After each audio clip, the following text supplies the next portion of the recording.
This show is brought to you by Safety FM.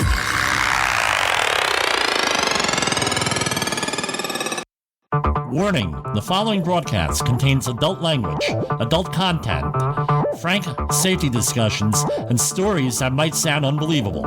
But believe me, every one of those stories is true. We didn't start the safety war, but we are going to fight to win it. For our families, for our communities, for our workplaces, and for our lives. And I forgot to hit record here. They were in a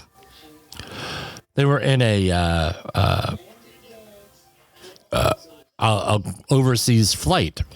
They landed, and if you notice, anybody in my family is not small. They got off the plane, and their luggage got lost. They went to one place, their luggage went 1,000 miles away. Now they're in a foreign country. They're in another country. They have no clothes with them except what's in the carry-on bag, which was negligible. So they said, okay, no problem. We're going to go out and just do some clothes shopping. We're only going to be here for a week on business, blah, blah, blah, blah, blah. Nobody had the size clothes that they needed at all. Complete hellish thing. I said, well, what did you do? What did you do? Well, who knows what we did? She wore the same clothes all week. And that was basically it. Which means that she had a lot of dry cleaning and things down in the laundry, right? Laundry every day. It wasn't fun. All right. So what's your plan? Because you have to plan out for this type of stuff also. That could be a disaster. You have a big meeting. Guess what? You have no clothes. All right. What else we got going on here? Where can I find this story? Here. All right. So there was a congressman, newly elected congressman-elect, who, New York, and this is New York. New York Rep-elect Santos admits to lying about career and college. This has been widely reported all over the place. He was, I believe, out in Long Island here. In an interview with New York Post, Santos said, "My sins here are embellishing my resume. I'm sorry." All right. I campaigned talking, and this is a quote, "I campaigned talking about the people's concerns, not my resume. I intend to deliver on the promises I made during the campaign." Well, okay, here's a question for you. How many of you folks, whether you ran for political office or not, embellish your resume? I tell you, a lot of people embellish their resume. If you ever had to submit your resume, whether it's for a job or if it's for, it was a different type of job where it's expert witness. I was thinking the word. What happens when you're submitting the job? When you're doing, they double check everything you do. And you have better make damn sure that everything is accurate in there. I've heard of companies 20, 25 years later finding out people didn't have degrees that they needed to. When I started working for a major university in northern New Jersey, first thing they did was there's a service out there that's certified. I have copies of my degrees, my diplomas. They said, not good enough. We need you to go to a service to certify your degrees.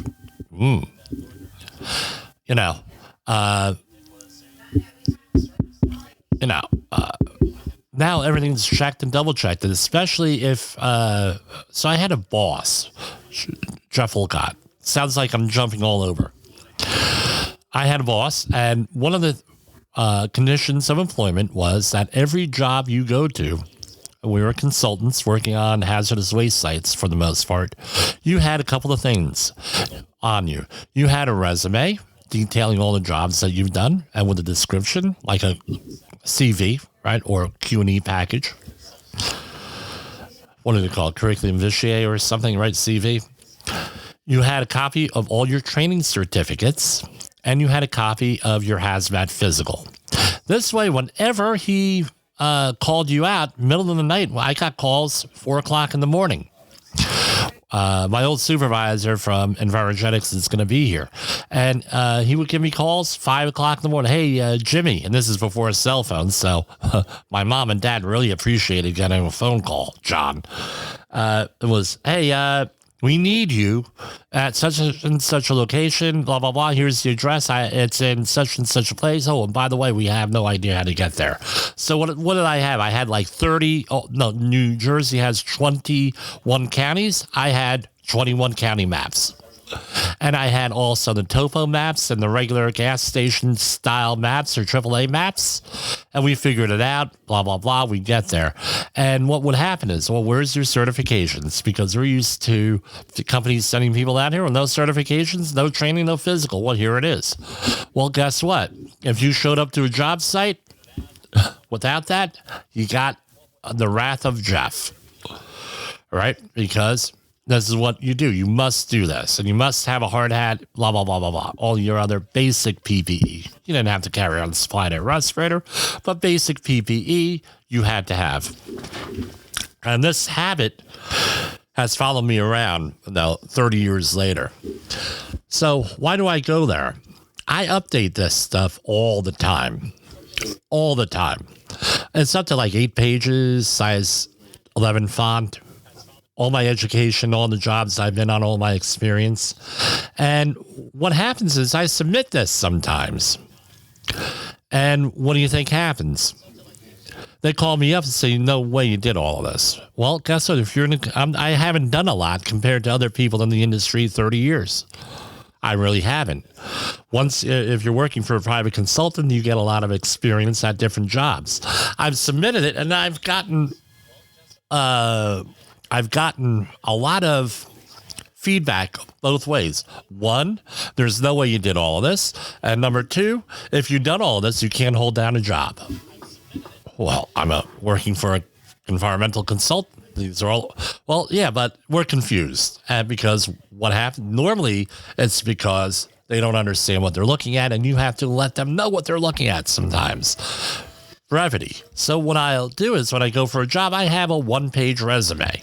This is a 1-page resume. This is the overview, blah, blah, blah. And since now I'm credentialed certified safety professional, things have gotten really short. Right? So you come in there and you say, hey, yeah, I'm a certified safety professional, certified this, certified that, blah, blah, blah, blah. Very short 1-page resume. Then you say, if you're interested, I have this 8-pager with my CV, everything else I do, all my proof of credentials and everything else. Okay, great.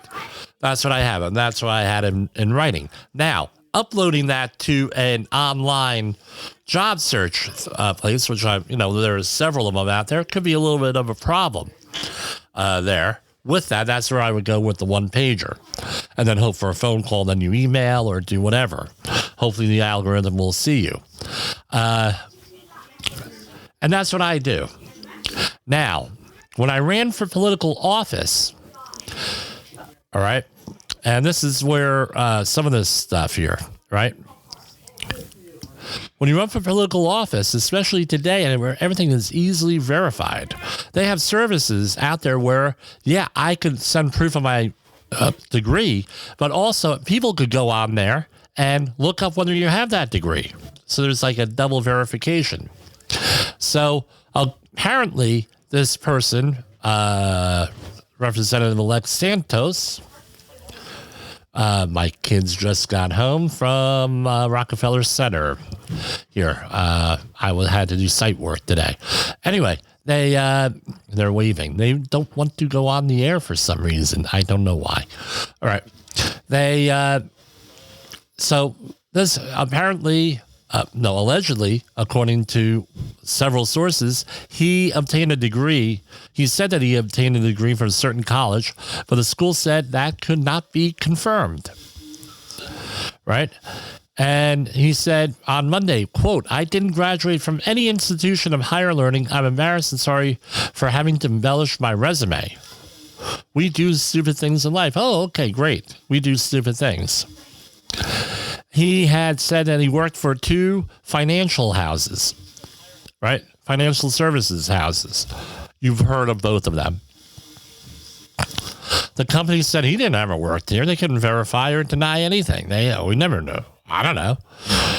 the candidate Santos said he had quote never worked directly for either firm, saying that he used a poor choice of words. No crap. Now, this is what I think got under everybody's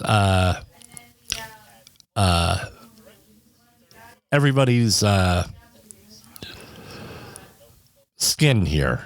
Got underneath their fingernails, right? Like with a torture, right? A Jewish American site, The Forward, had questioned the claim on Santos's campaign website that his grandparents, quote, fled Jewish persecution in Ukraine, settled in Belgium, and again fled persecution during World War II. The candidate said, I never claimed to be Jewish. And this is a quote. I never claimed to be Jewish. Quote, I am Catholic because I learned my maternal family had a Jewish background. I said I was Jewish. Really? All right. Pretty much all Posels and all Kaminskis are 3 to 4% Ashkenazi Jewish. I'm Lutheran. I'm out there, but for me to say I am Jewish would be a little bit of a stretch, to say the least. All right. I'm not going to make excuses for the guy or come up with any type of speculation for this gentleman, but I suspect, this is what my suspicion is after working in politics. He was the old, he is, let me see here. Congressman elect. All right. Here he is. Where is he running for office? Here is he. People are calling him to resign. I want to know where was he elected? New York 3rd Congressional District electee. All right. So let's see where is 3rd. Hold on. Bear with me, and this happens all the time.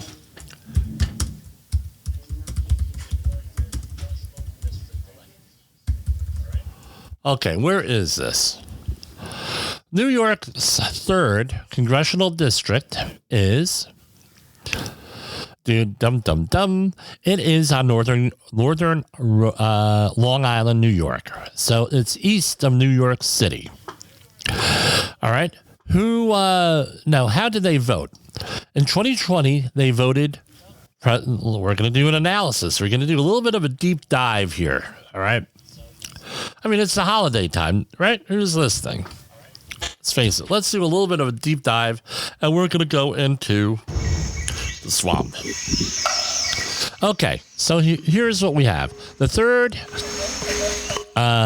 election, from the 3rd District, New York.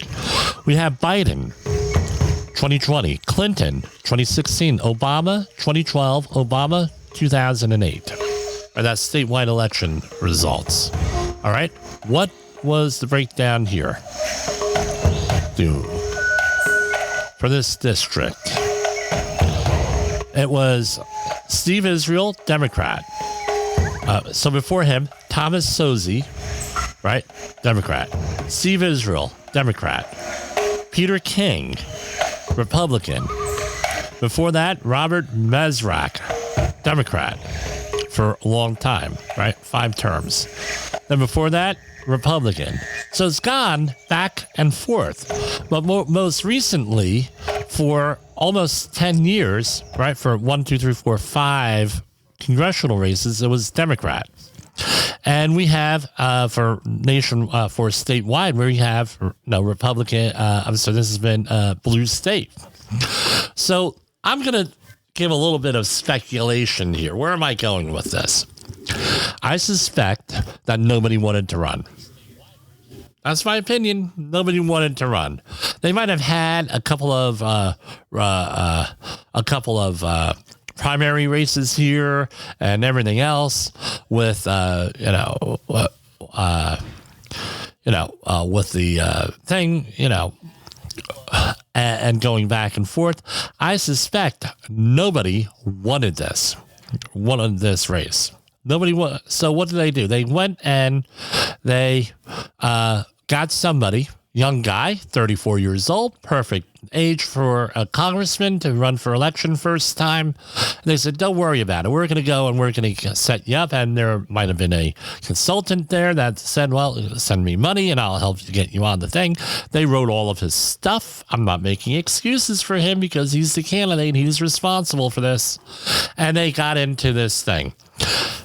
How do you think I know that? Because I've seen it happen so many times with these candidates. So now you get caught and now you have a problem. I don't know how this will turn out. I don't know if I would resign or not in this case. But he's got a lot of explaining to do.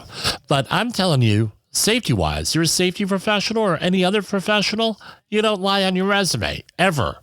If you're a safety professional and you go to court, oh, I have this credential, I have that credential, I have this credential, I have that. Oh, well, we did some checking, sir or ma'am.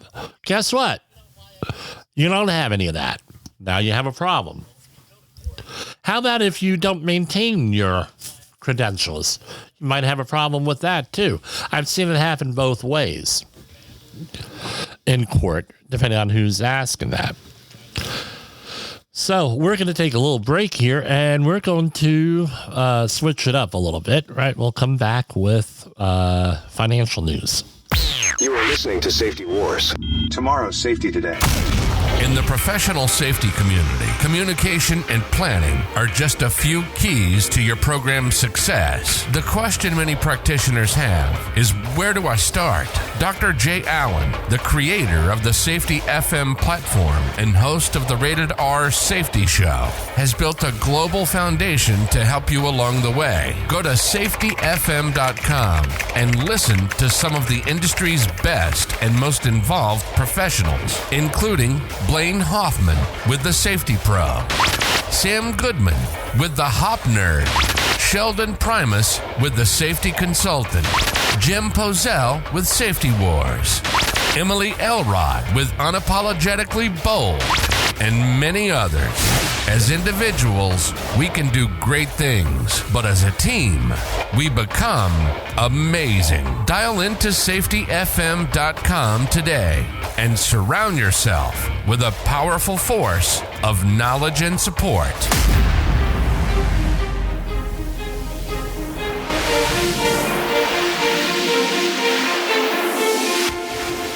Okay, we are back. James Cameron, right, came out with this movie, Avatar 2, recently. And he said it's about a 3-hour runtime. I have not seen the movie. I saw the original one. I loved it. Loved the 3D. But what he has said is it would have been 10 minutes longer had he not cut out scenes with gun violence. Quote, I actually cut about 10 minutes of the movie targeting gunplay action, Cameron said. I wanted to get rid of some of the ugliness, to find a balance between light and dark. You have to have conflict, of course. Violence and action are the same thing depending on how you look at it. This is the dilemma of every action filmmaker, and I'm known as an action filmmaker.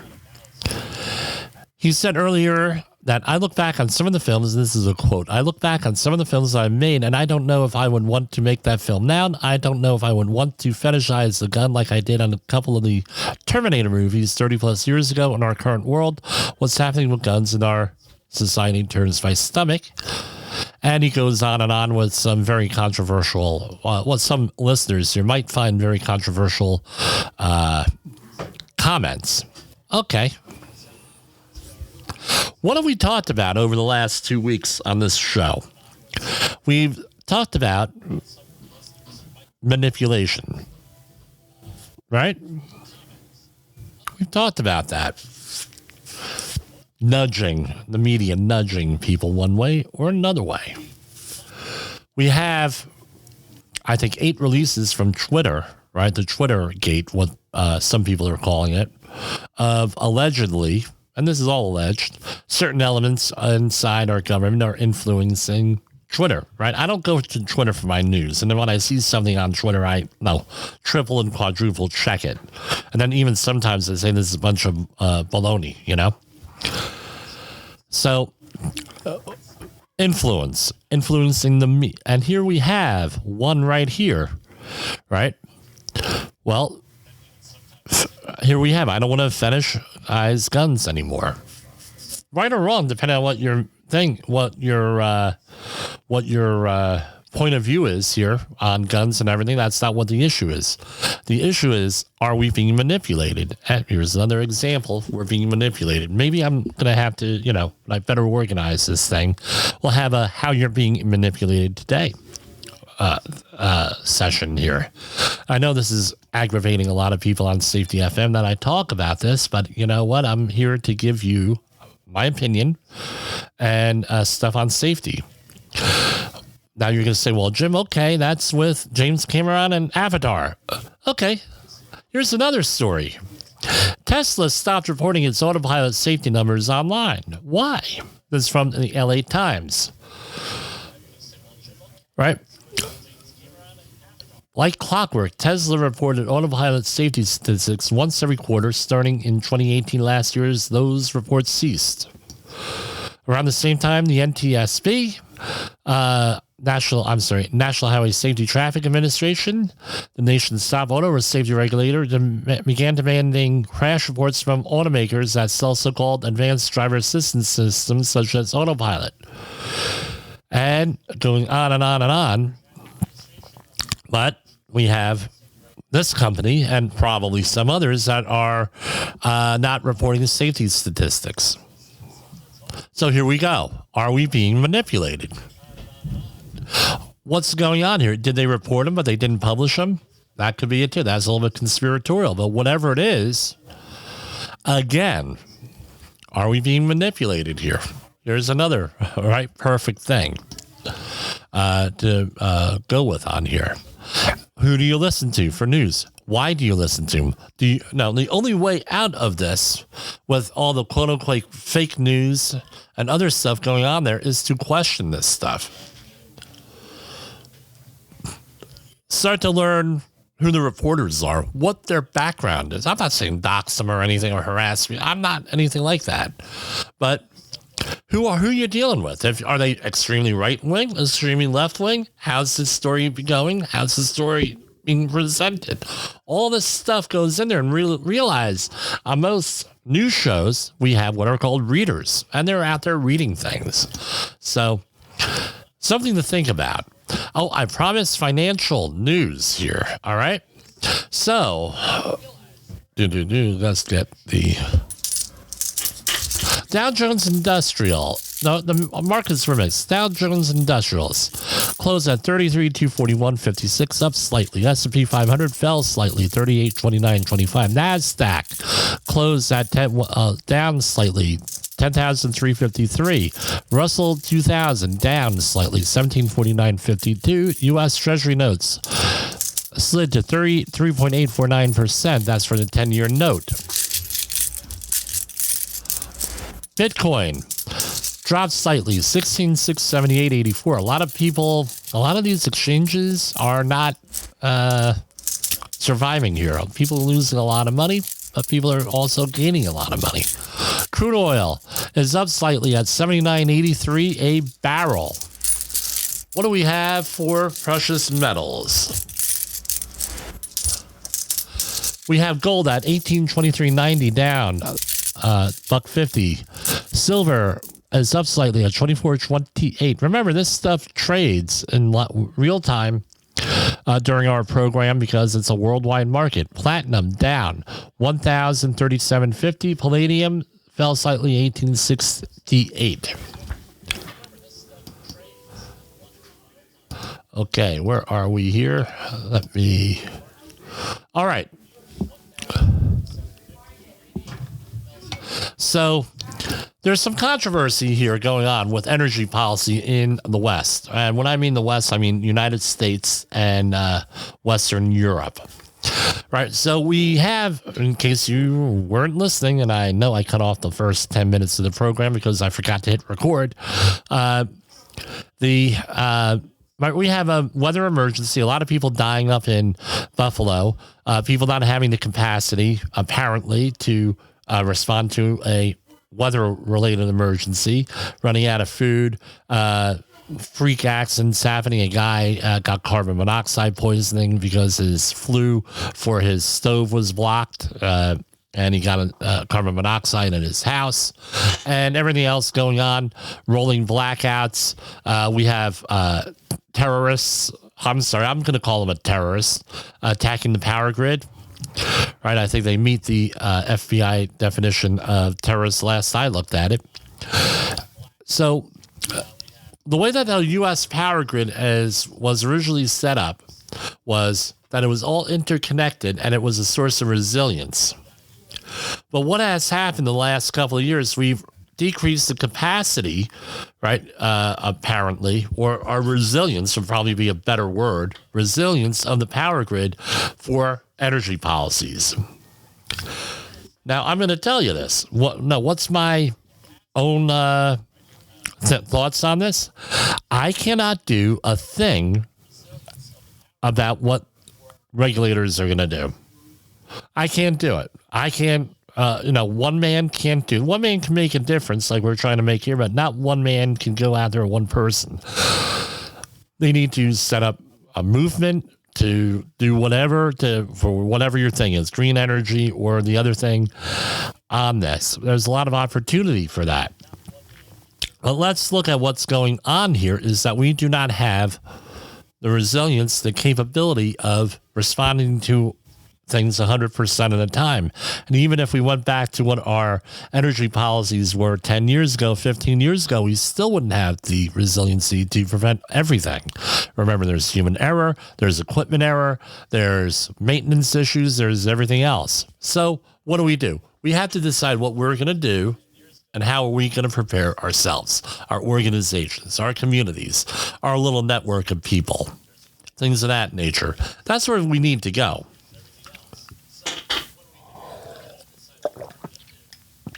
There were a lot of requests by companies, by power companies, that businesses and households cut back on their energy usage.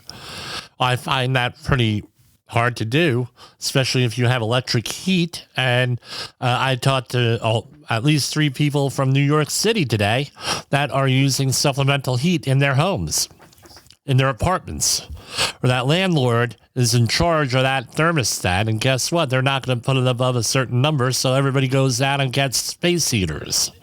What's that do for the grid? We have had documented cases, not in the winter, but in the summer, where people went out and got the smart grid, the smart meters and thermostats, where people have, the government has gone in there and utilities have gone in there and raised or lowered the thermostat on that. I'm not comfortable with that. Right? You may be okay with it. I'm not conspiratorial here, right? We have rolling blackouts in areas, right, far away from where there are power outages, so they can put money in the grid because they don't have the power. This is an issue that we're going to have to face in this country here. Where are we going with energy policy? So let me mention this, all right? I'm going to go through every month here and I'm going to save this because we're going to talk about this every month. This is like a good scheduled thing for us in Safety Wars, or however long this is. So we have Ready.gov has a calendar out of what their national campaigns are for 2023. So we have in January, Winter Safety, National Slavery and Human Trafficking Prevention Month, right? And the reason why that goes in there is Super Bowl, believe it or not. They get people educated, especially in the area where the Super Bowl is, because that's one of the areas where they do a lot of human trafficking, unfortunately. That's what's been reported over the years, at least. I don't know if it's gotten better or worse. February, National Canned Food Month. I guess that's when a local supermarket does the cans, right? Winter Safety and Valentine's Day. Valentine's Day. I wonder what that is. A Valentine's Day Safety in February.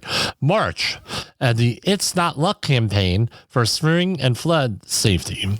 National Tsunami Awareness Week. I met a woman named Tsunami one time. She got her chops busted a lot with that.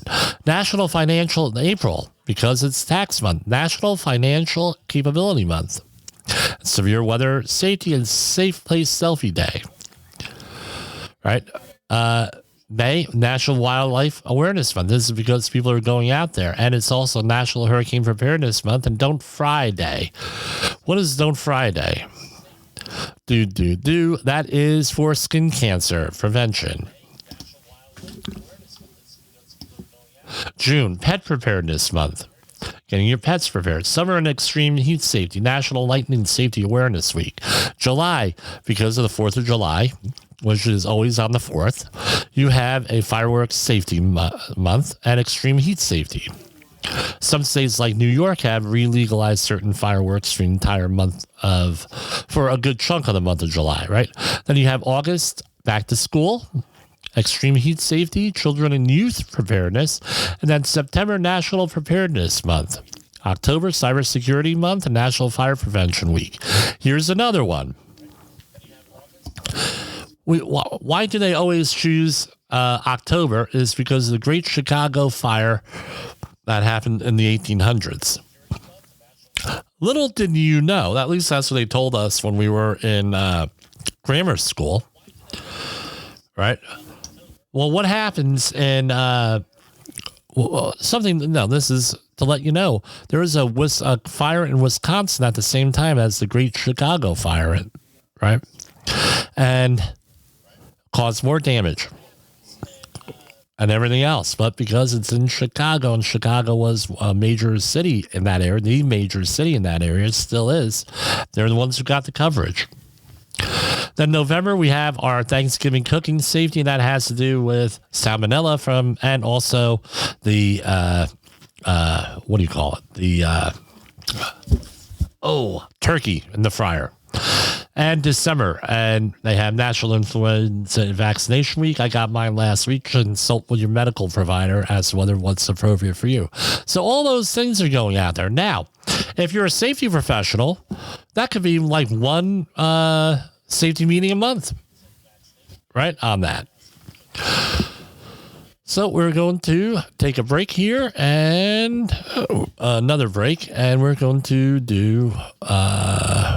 go to commercial break. Hold on. Is your safety training old, stale, and hackneyed? Is your safety trainer still preaching a warped version of behavior-based safety? How about safety training that actually addresses your hazards in your workplaces and is not standardized baloney from 25 years ago? Contact the Safety Wars team at safetywars.com or call Jim Posel at 845-269-5772. Remember, if you're receiving this message, you are the solution to unsafe workplaces. OSHA recordables, first aid cases, catastrophic losses. You want answers? So do I. This is Jim Posel with Safety Wars. And we are back. Okay, what are we going to talk about tonight? Our main issue, right? We are with this, and this has come up a lot lately.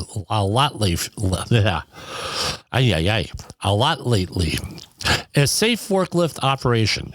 So where are the regulations for this? It's also known as powered industrial trucks, PITs. Includes forklifts, but it could be several other types of things, right, that are also covered by this.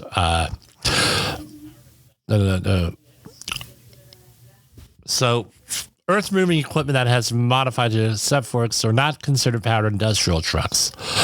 So what's the issue? You're going to be picking up materials with forks, and there are, I believe, 7 different types of forklifts out there. And your people need to have training on the specific forklift that they're going to be operating. Or it's a Type 3, also known as a pallet jack, or a Class 3, known as a pallet jack, or it's going to be a Class 7, which is known as a all-terrain lift, 4-wheel drive normally.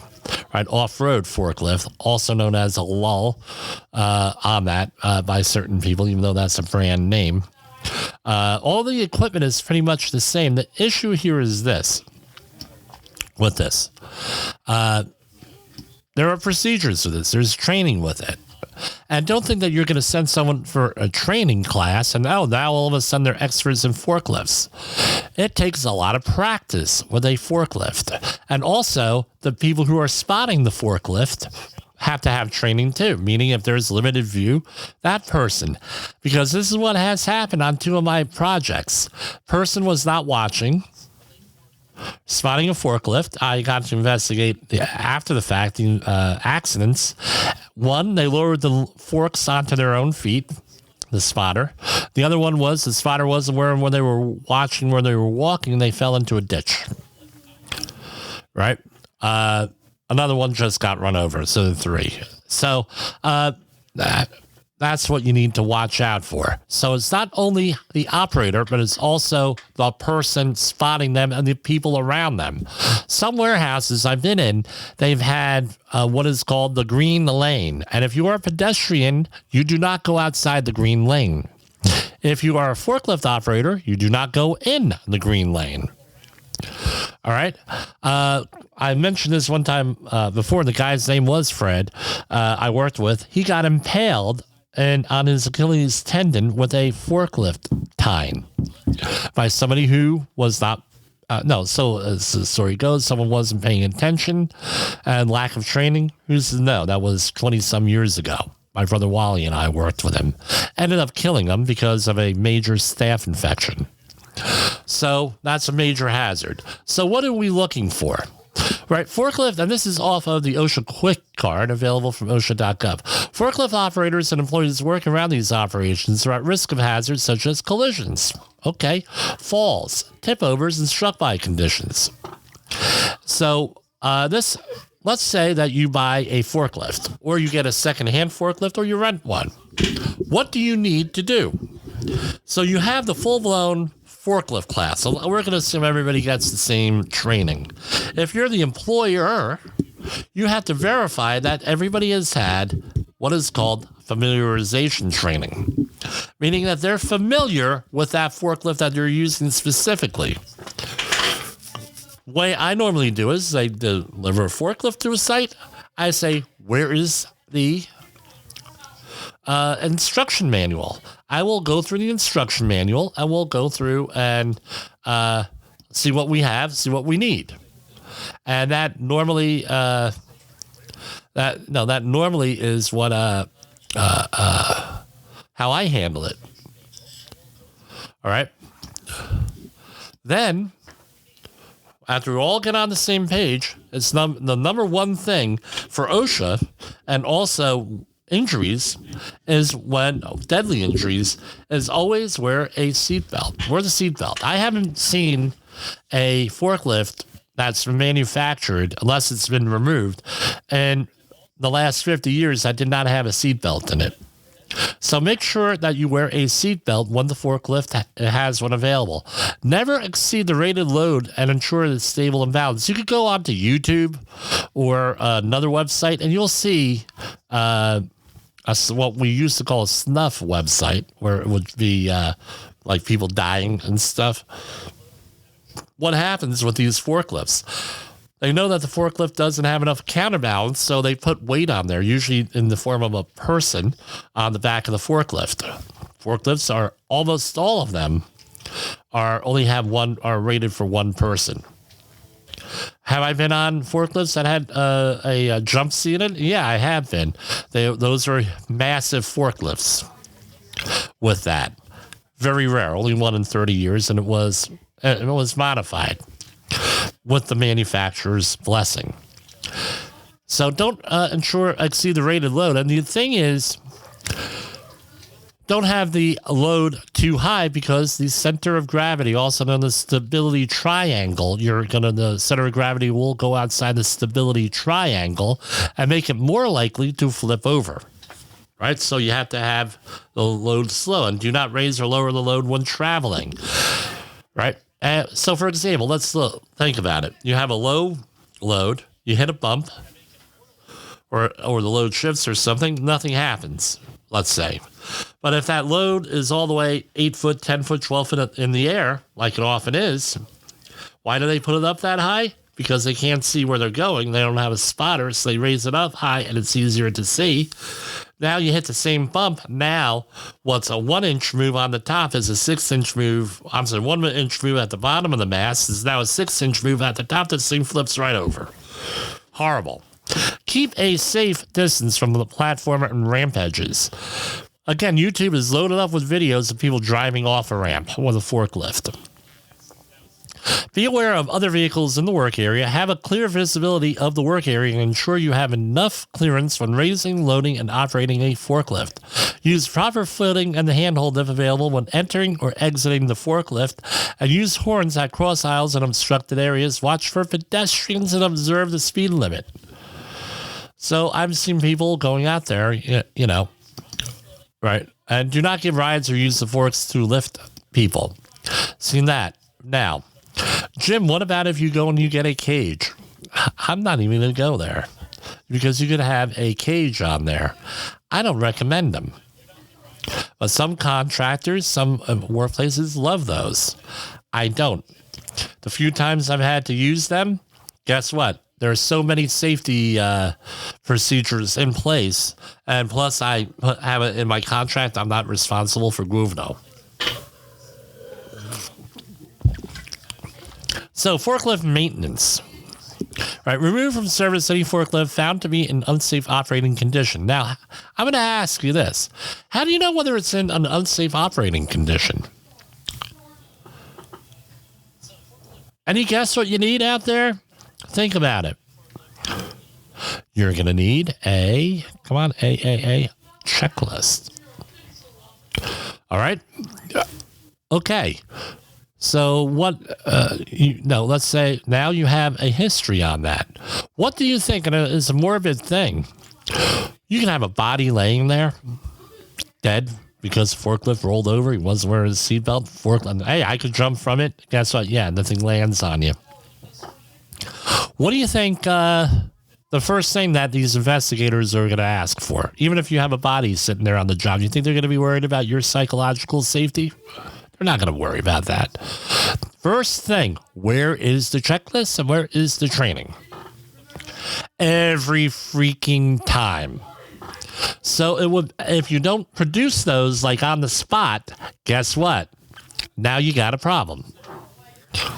Well, what do you mean you got a problem? Now you got a problem.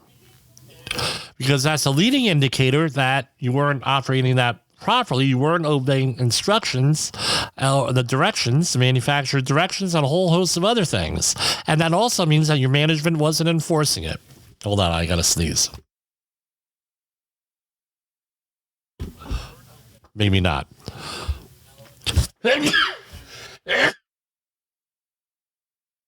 Pardon me, I wasn't quick enough with the button. Pardon me. All right. That's all leading indicators. So I always make sure that those things are done, or at least tell the contractor or the people I'm working with, hey, you need to do that.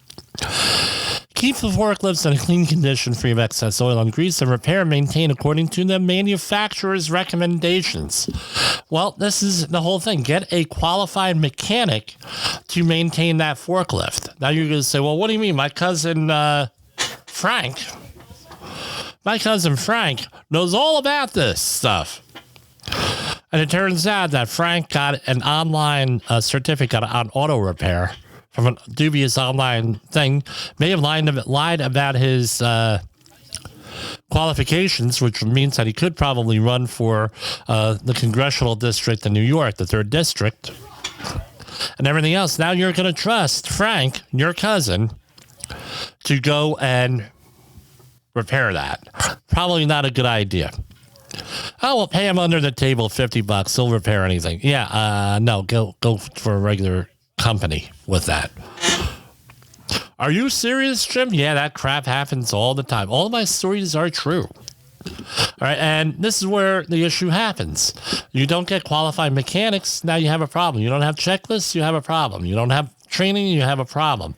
Well, we could go and give you all the training and everything else that you need. Here's some other stuff from OSHA.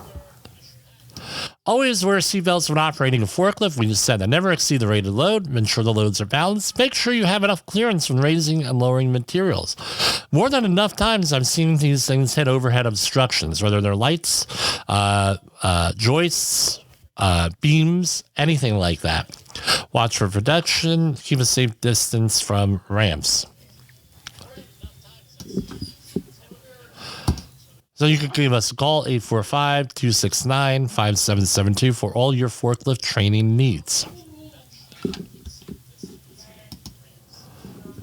Here is a bulletin from several years ago, right, on forklifts. Something let me point out to you. Right, we'll go through the whole bulletin here.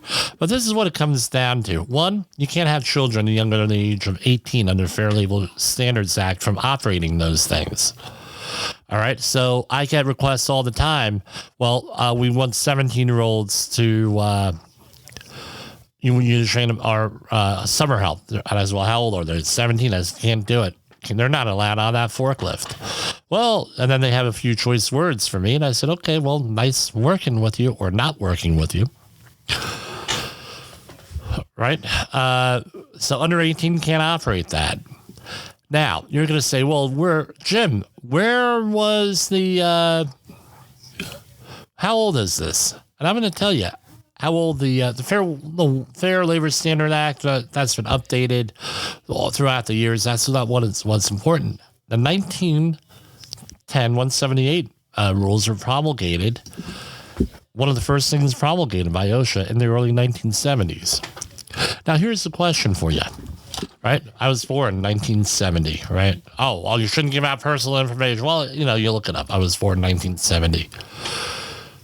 Look at all that where we've come since 1970 in terms of occupational safety and health, in terms of technology, culturally,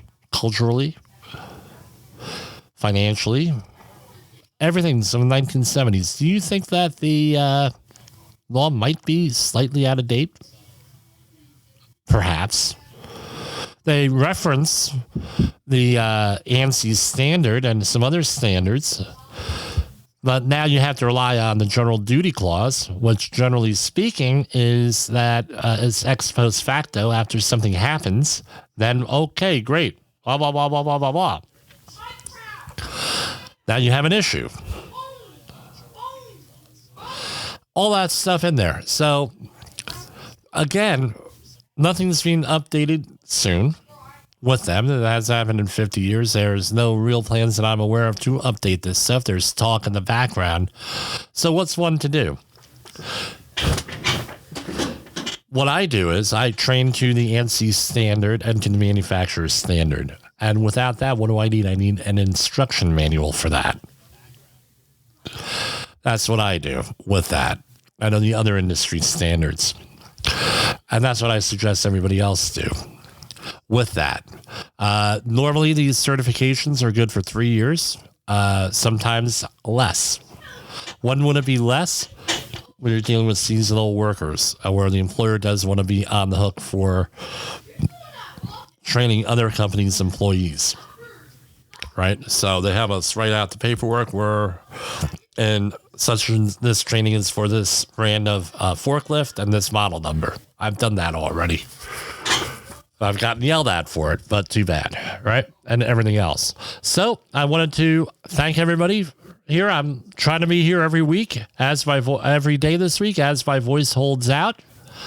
And that's all I got. And I will see you tomorrow, and we'll close out with some holiday music after our brief outro.